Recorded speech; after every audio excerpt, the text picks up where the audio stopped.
Listeners of the T.R.O.N podcast, the Randomness of Nothing. This show is all about talking to subject matter experts and entrepreneurs, and this man epitomizes it. He's known as the Canadian Note Guy, and this is an episode that people who are trying to make passive income or find out different ways to streamline your retirement, a very important topic because this isn't really given to you. You have to seek this information out, and this gentleman epitomizes it. Nathan Turner.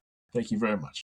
Hey, thank you. It's an honor and a pleasure, sir. You came to this show, usually I'm the one that usually has a lot of answers, but I got a lot of questions because I'm very unfamiliar with your line of work, and I love what you have to offer. So please tell us a little bit about yourself. Yeah, absolutely. So Nathan Turner, I live in Canada. I live just outside of Calgary, Alberta. Beautiful. On the west side, which is important because that means I'm just that much closer to the mountains, and it's gorgeous. It's a beautiful area. We love it. I get to go snowboarding anytime I want, all those kind of things. And so love it.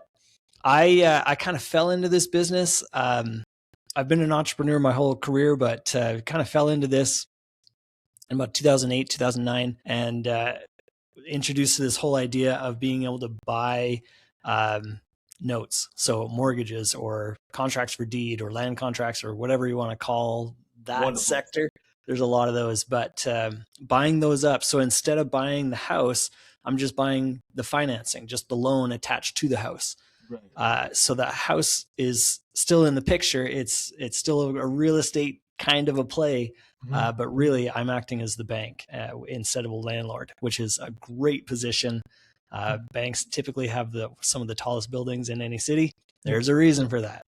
Absolutely. For sure. And so the question is that, so how do you get into a field of work? What's your financial background, education to really know? And more importantly, how did you discover this market, which is, not really universally mainstream, well known? Yeah. And first of all, it's not really well known, and odd because we all have mortgages. We're all familiar with mortgages. Right. And it's been going around for literally thousands of years. This kind of business has been around forever, but for some reason we don't know about it. Yeah. So I was like everyone else. I didn't know anything about this business. I was a real estate guy before. So I did fix and flip. I had a rental that I found out very quickly I didn't like being a landlord. It's a lot of work, man. When you were in Chicago, you said you slept on like the airport at the floor in Toronto. I'm like, gosh, this guy does it all, man. Yeah, that was that's its own story all by itself. But it just kind of, that was my background coming from that real estate side. I went to university, did a business degree. I never actually had any intention of running a business, anything like that. But here we are. Kind of fell into it. I was given this opportunity where a bunch of investors had bought a bunch of properties out in the Midwest. Mm-hmm. They had purchased these houses like spring of 2007, right at the very top of the market. Yeah. So, of course, a year and a half later, we find out they way overpaid for this stuff. And by the time I was brought on board, they were in full panic mode. Absolutely. These guys were located in California. All the houses were Midwest. None of them had any real estate background. They're like, what do we do? And so my old partner and I, we got brought on to just kind of take care of the problem, and no operating budget, no anything, just here's the houses, power of attorney, go. Yeah. So we thought we'd kind of invented seller finance, where we're the brilliant idea. We're going to sell these houses on terms. Yeah. Instead of renting them because they weren't in any condition to rent, but we could sell them in as is condition where whoever's moving into it, it's their responsibility to take care of the house, pay the taxes, do all those things. And we would just collect the payments, and we set it up as a principal and interest payment. So we had some basics going into it, figured out fairly early on that we really didn't have any idea what we were doing.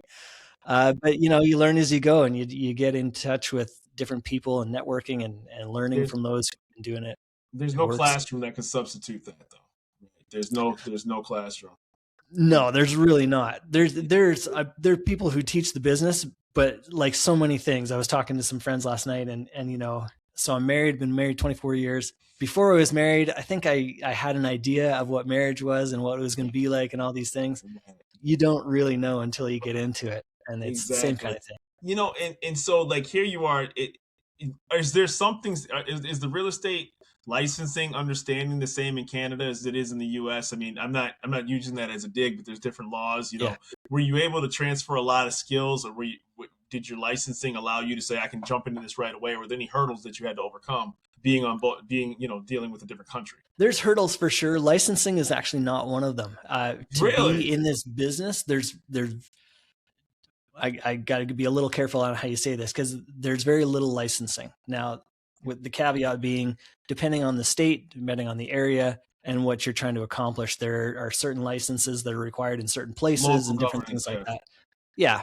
But generally speaking, there's really no licensing involved with this. So that was not the issue. More is just, dealing across the border. There's transferring money across the border, things like that. Those were the kind of obstacles we had to overcome. Understandably so. So here you are, and I know that sometimes I say this very, very tactfully, what you do has been demonized, because then people think like all of a sudden, oh, this person's buying a note and the banks get everything, they got their bailout. How does this not become a dirty word to the average person, that this is actually a viable thing and it's a force for good, because real estate is much more stable than stocks? Absolutely. And that's a great question, because I had those same kind of concerns coming into it. I'm like, I don't want to be that guy that's kicking people out of their houses. Like that's not what I'm about. Right. And the vast majority of note investors, that's not the game. We're not ideally. Here's the difference is when I'm a landlord, I own the house, and therefore I have to fix the roof. I have to fix the toilet. I have to deal with tenants who don't really care about the house. That's my world. When I own the note, I'm the bank. Banks don't fix roofs. They don't fix toilets. They don't even deal with tenants. They're dealing with homeowners. So that's the first real big thing, is I'm not dealing with the house because I don't want to deal with the house. Being on this side of the table is I'm the bank because I don't want the house. Ideally, that's not the goal.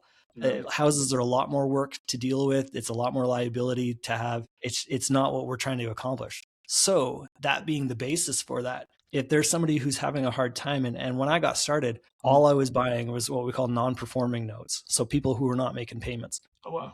And I figured out very quickly, and it was a learning curve for me because I came from a real estate background. So to me, it was all about the house. And it didn't take me too long. It took me a little while, but not too long to figure out, why do I want the house? That's way more work. That's way more liability. That's way more everything involved. Tone coding. No, having a performing note is way better. Yeah.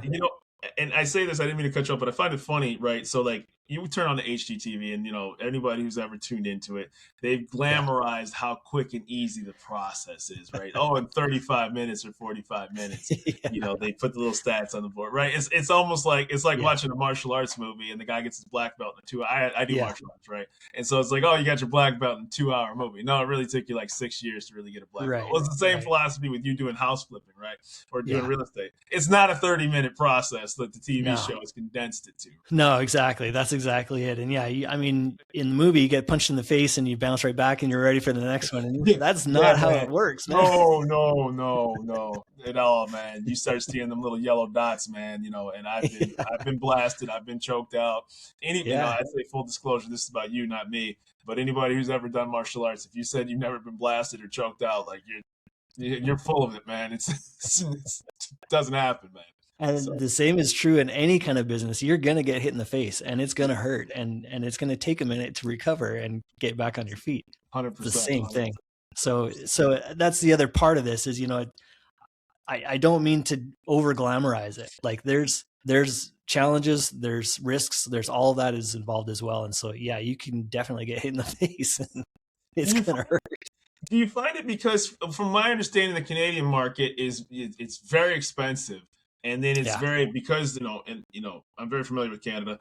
I'm married to a Canadian. So, 75-80% of the Canadian population lives within 100 miles of the U.S. border. So there's a very condensed housing market as a result. Did it find that because of, business and because of the availability of real estate in the U.S., that it was better to try to tap into that market simply because of the better opportunity? And then there's also weather that can get involved with places like Arizona's, your Florida's, and coastal regions and things like that. Did that attract you to your line of work as well?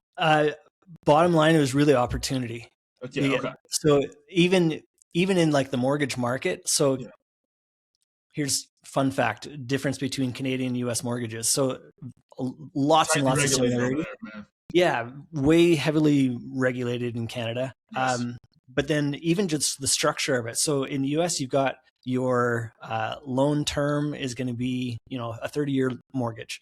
Mm-hmm. And at whatever interest rate, this is the payment. Yeah. In the US, that doesn't change. For the entire term, everything stays the same. In Canada, the loan will be amortized over 30 years, but then you've got, typically it's a 5-year term, and there's different ones you can choose. But what that means is after 5 years, it's basically a balloon. So after 5 years, now your rate is up, and you have to go back to the bank and renegotiate with them and say, okay, so before we were paying whatever, 5%, today's rate is now at 6.9, and it is what it is. So, and then you try to negotiate between different banks and whatever, and you might get half a point off if you're lucky, but that's how it's structured. So because that's the case, there's really no incentive for banks to sell off their loans. Right.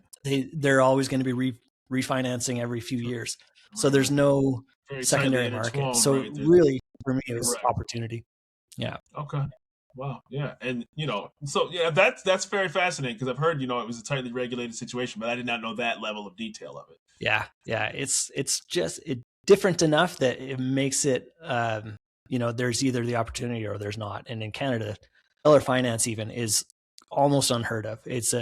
I've heard some people kind of advertising it and trying to train people on how to do it. And it's like a brand new, far out there idea, and people are freaked out by it and stuff, but that's a real thing. You can do it, but it's almost unheard of. Everyone goes to the bank because Canadians, that's just what we do. Yeah. How do you all, now explain to somebody, if you could, that's listening to the show, how this would help somebody with their retirement or their supplemental income being in this particular line of work. That's, again, your level of expertise and all the, I'm just fascinated. So that way, for their educational purposes. Yeah, for sure. So there's two kind of basic approaches. You can be an active investor or you can be a passive investor. And that's true all over the place. But so in this case, the way that would work is if you want to be an active investor, you can actually go out and find one of these loans that's for sale.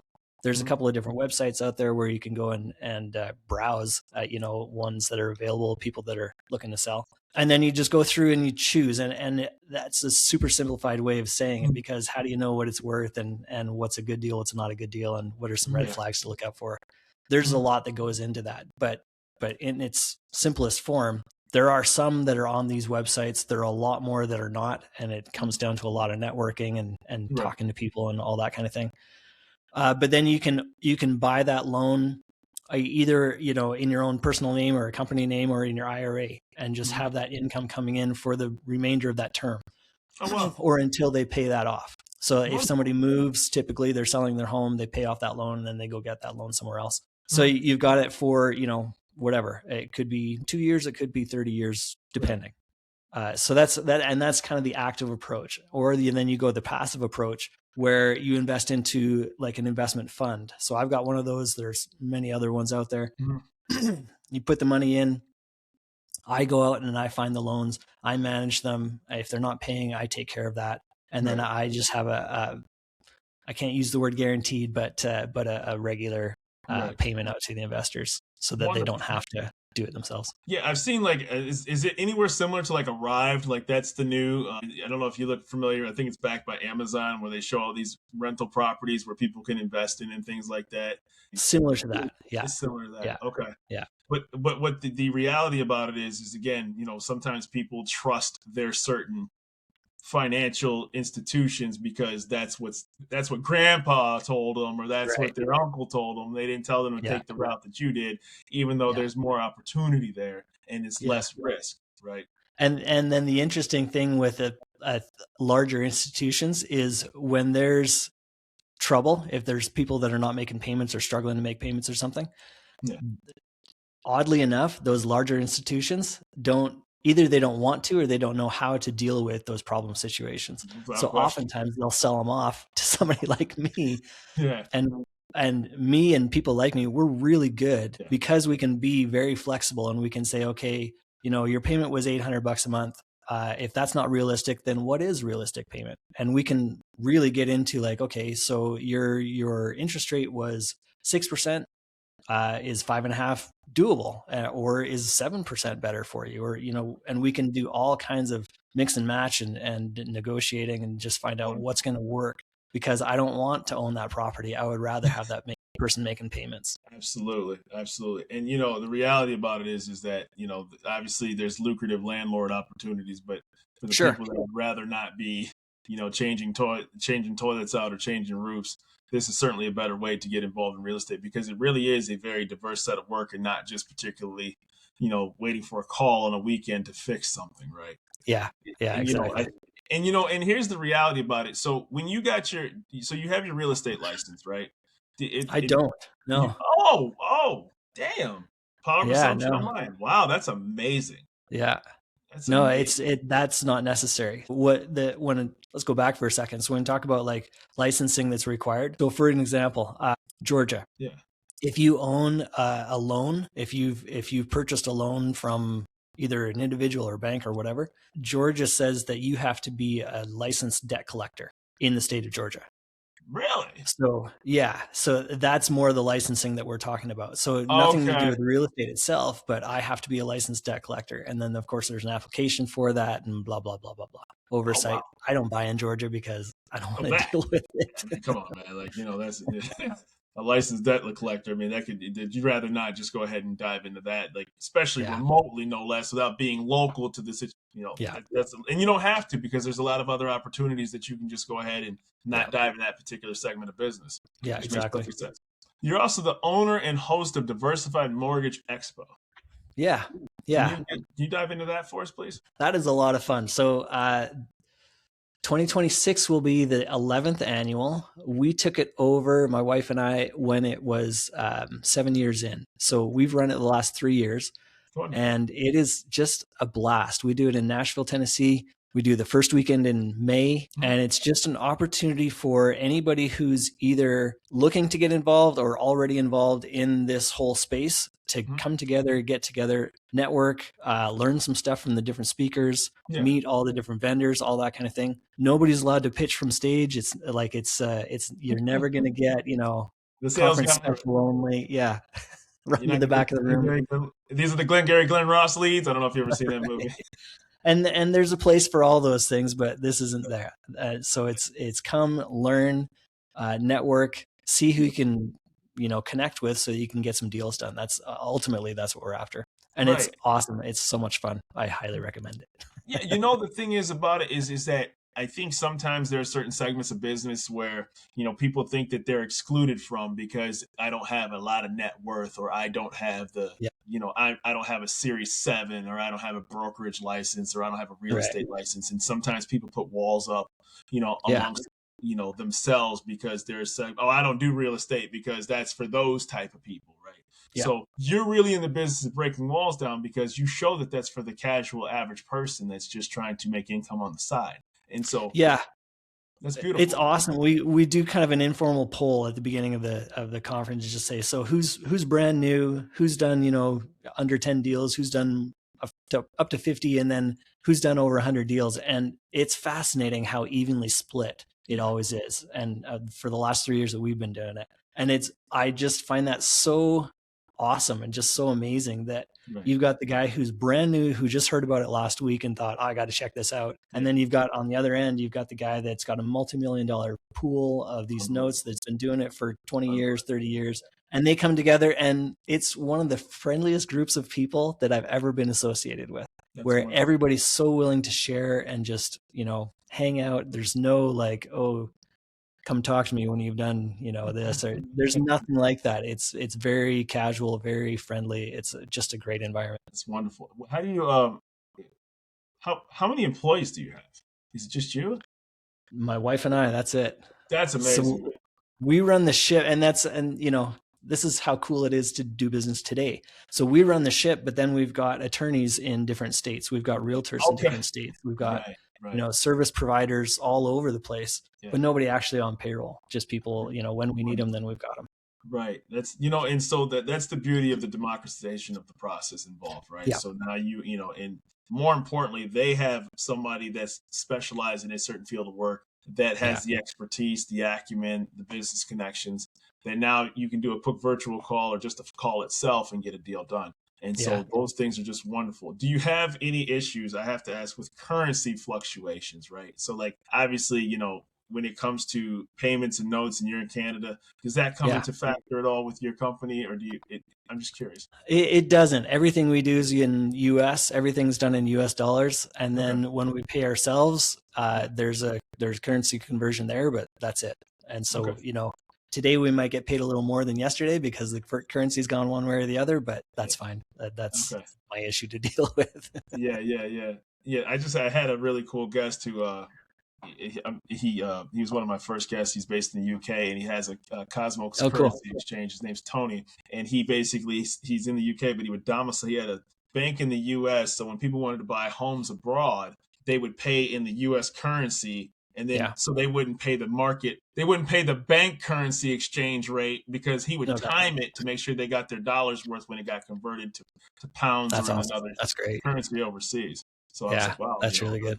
It's amazing. So, is there anything we have not discussed that would be very important for our guests and listeners to hear about what you have to offer? So, my advice to anybody who hears this and goes, "Oh man, I need to do this." My advice is get some education. And I don't have a training program. I'm not trying to sell anything like that. I will hook you up with one of my friends that do that. But it's not real estate. It's real estate related. And yes, the house is there as our collateral, but we're looking at the loan. So you really need to understand the difference and why, what you're looking for. So I'm looking at interest rates. I'm looking at the last date paid. I'm looking at what term is remaining. I'm looking at those kinds of things. And if you don't have a grasp on that, you're going to really struggle. So, and potentially get yourself into a bunch of trouble legally and everything else. And so make sure you understand the rules of the game before you jump in, but it's open to all. Like there are thousands of notes out there. There's room for everybody. So come and check it out if you want. And where can people find you? Best place to go is my website. It's earnestinvesting.com, and that's EARNEST. But that's the best place. It's got more information about my fund, about notes in general. There's a link there to the Diversified Mortgage Expo. That's the place to go. It's just kind of, central location for all the information. The gentleman's name was Fred's last name, Tony Redondo. So maybe I'd love to get in contact with him just so maybe you guys can bounce ideas back and forth. Certainly, that'd be cool. But I'll shoot you his information. Tony, if you're listening, you're a great guy, and in fact, he sends, we send emails all the time, and he has a wonderful newsletter as well too. Awesome. I would like to thank you personally for your time out of your very busy schedule, because this is what the show is all about. Without this podcast, I would not have been able to have the privilege to speak with you and you have the utilization of your time. And I hope it was well used on this show. It was my pleasure. Absolutely. Thank you. It's an absolute honor. Nathan Turner. This is Rashad Woods at the Randomness of Nothing podcast. And for the listeners, I hope you all have a wonderful holiday. Safe travels to everyone who's traveling. And it's been an honor, Nathan Turner. Thank you. Bye.